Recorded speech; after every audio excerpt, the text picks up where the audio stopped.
بسم اللہ الرحمن الرحیم۔ السلام علیکم جی سامعین، میں ہوں آصف علی اور آپ دیکھ رہے ہیں میرا یوٹیوب چینل۔ میں امید کرتا ہوں آپ سب لوگ خیر و عافیت سے ہوں گے۔ جیسا کہ آپ کو معلوم ہے کہ میں مختلف موضوعات کے حوالے سے مختلف ویڈیوز اپلوڈ کرتا رہتا ہوں۔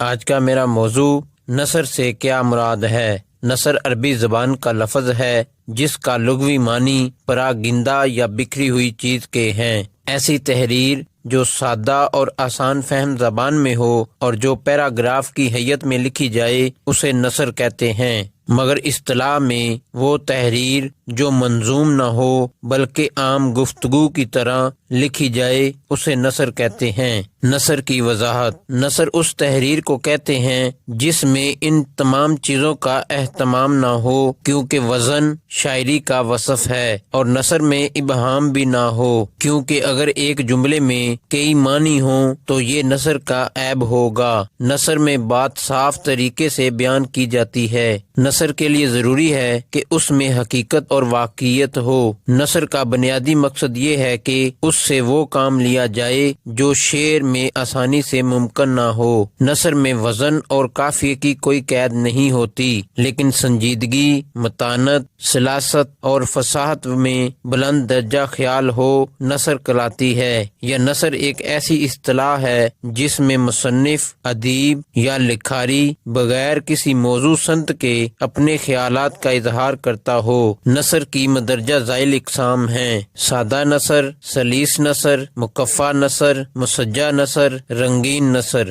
اصناف نثر کی اقسام: موضوع اور حیت کے لحاظ سے نثر کی اقسام، معنی کے اعتبار سے نثر کی اقسام، اسلوب کے اعتبار سے اور اوصاف نثر وغیرہ کے حوالے سے بعد میں ویڈیو اپلوڈ کی جائیں گی۔ اس ویڈیو کو لائک کریں، شیئر کریں۔ اگر آپ اس چینل پر نئے ہیں تو چینل کو سب سے پہلے سبسکرائب کریں اور میری تمام ویڈیو کو دیکھنے کے لیے بیل آئیکن کو دبائیں اور میری تمام ویڈیو سے باخبر رہیں۔ اس کے علاوہ آپ مجھے فیس بک، ٹویٹر، انسٹا پر بھی فالو کر سکتے ہیں۔ اب تک کے لیے اتنا ہی۔ اپنا اور اپنے عزیزوں کا خیال رکھیں۔ اگلی آنے والی نئی ویڈیو تک کے لیے اللہ حافظ۔